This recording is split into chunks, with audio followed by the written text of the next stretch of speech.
Revision. How can you start using the power of this technique and this idea by Neville Goddard? Well, I'm not only going to help you understand more clearly what revision is, but I'm going to show you how I see it a little bit different than most people who are sharing on YouTube. And most importantly, I'm going to show you how you can start implementing this power now and start changing the way your past affects you. Hey guys, my name is Abby and I helped you to consciously create your life through practical spirituality. And in today's video, we're talking about revision by Neville Goddard himself. So what is this idea?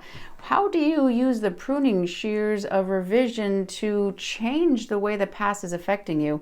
And yes, I did go outside to get these pruning shears to show you and have a little bit better visual representation of what we're doing, and I'm quite proud of that. How can this idea really change your life? Neville Goddard in one of his books talks about this. He gives an example of a guy who goes in for a job interview, very excited, and he does his best. He shows his best self, and he waits to hear back from that job interview. And he finds out he doesn't get it. That person's self-esteem goes down. They don't feel very good about themselves. They don't actually feel like they're enough, right? Not good enough, or else they would have got the job. So Neville Goddard suggests that that person revises the situation in their imagination so they did get the job. Why? So that that person would see themselves differently. He imagines himself to get that news, to be congratulated, to have that celebration. Why? Because Neville Goddard is a huge believer on the feeling is the secret. Now we know if we apply Dr. Joe Dispenza's work and a lot of other spiritual teachers that how you think, how you act, and how you feel is ultimately your state of being. And you don't get in life what you're wanting, desiring, you will get a reflection of who you are being. So Neville Goddard suggested this technique to feel as if the thing didn't happen the way it did, but to use your imagination to essentially bring up those feelings, allow yourself to feel them even though the outside didn't actually happen. It doesn't matter, he says, to bring yourself into that state of being. Now, this is where I personally applied a little bit differently. People teach you to go back to your situation, right? If you got broken up with, if somebody was an asshole to you, if you had something really hard happen in your childhood, to go back and imagine an entirely new scene and to sit with that. And if that works for you, that is great. However, what I have discovered about my own personal experience, and I've also talked to a lot of other people, that doesn't either last very long or actually work. And why is that? Because your body has these memories stored inside of it, right? Your body, in my opinion, in my learning and understanding of different teachings, your body is a representation of your unconscious, okay? That's an entire another video, but with that idea, if basically your mind is saying, no, that actually never happened, let's pretend that this happened.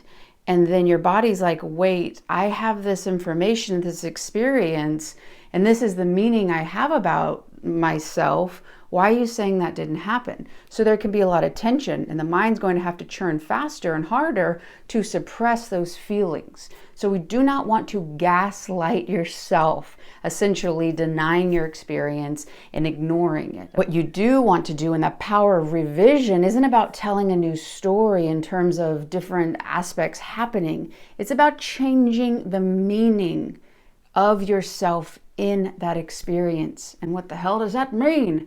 That means that if you were neglected as a kid, if you were, if people continued to betray you or let you down, or maybe people didn't give you a chance, they made fun of you, rather than pretending that didn't happen and saying, no, I was friends with all the people in my neighborhood and everyone at school really loved me and they celebrated me, even though that's what you wanted to happen, and it's okay to have that. I would suggest to you, and my understanding of this technique of the pruning shears of revision, I got to use the visual more than once, come on.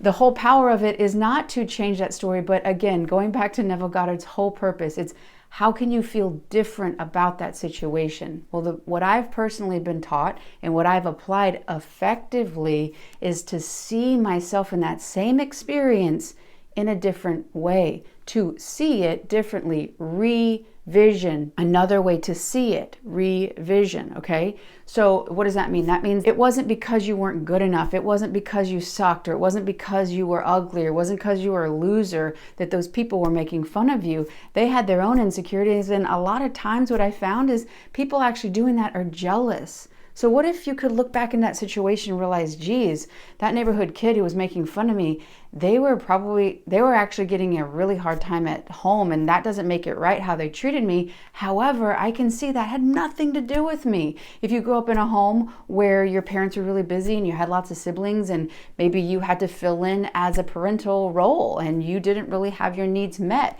you had to essentially leave your needs so that you could show up for others, and that's the only way you felt connection. Well, you can look at that situation with your adult mind and see it different. Wow, I really didn't have a chance to be me and have my needs met when I was a kid. Not because I didn't deserve it, not because I wasn't worthy, but because the emotional environment at the time was insufficient. No, not blaming your parents, not blaming your family, but looking at it objectively. The same thing, you want to fast forward maybe to a romantic situation. The reason that person left, or that person ditched me or broke my heart or whatever this thing, right? Rather than deny that experience of yourself, embrace and say, wow, that person actually had a lot of reckless emotional behavior, or they were escaping and didn't want to deal with themselves. Now, if you tell the story right now that the reason they did that is because you lacked X, Y, Z, and if you were blah, blah, blah, blah, blah, now you're putting your own self-rejection, self-abandonment in it.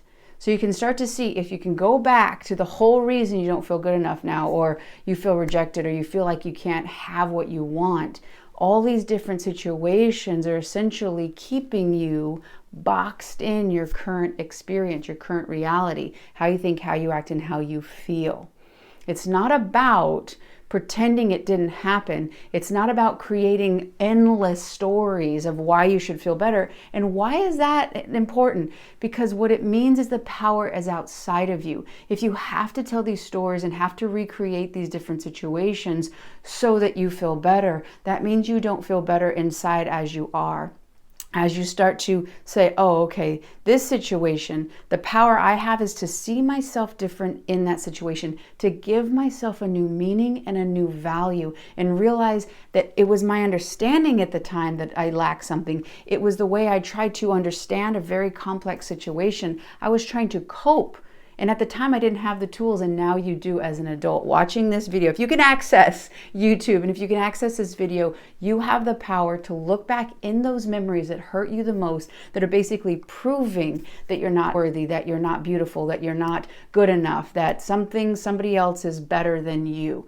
You have the ability to go and look into the truth of that objectively. Show that part of you that is hurting that was all a misunderstanding, that person, whatever the situation, it was not about you. It was more a reflection of somebody else's behavior. The more you can see the situations from a new perspective, view it differently, that is when you take back your power from those situations, not by pretending and ignoring and falsifying these situations. And again, if revising works for you, I would be surprised that it does if you're watching this video, but if it already is working for you right now, that's great. However, in my situation and for my experiences, I found that didn't work, or maybe it worked for a little bit and then things came back up. But when I started to see myself differently and extract different meanings of myself and values and why these situations were happening, that is when I did not care that they had happened, because I could extract the wisdom and see myself differently. And then I could move on. I could cut it. Third time, I could cut that cord that I wasn't good enough. Cut that cord that there was something about my worth, and that's why those people were treating me that way, or that's why the situation happened.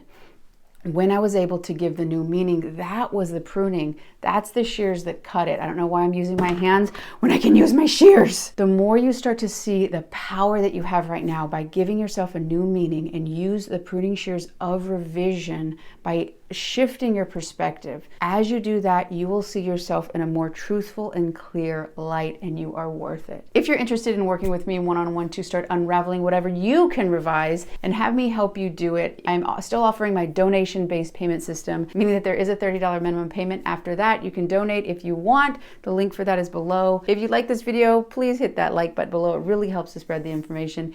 If you have not joined this community, we would love to have you. So hit that subscribe below. And if you like this video and you want a little bit more information about Neville, I suggest you check out this one as well. I love y'all, and I'll see you on the next one.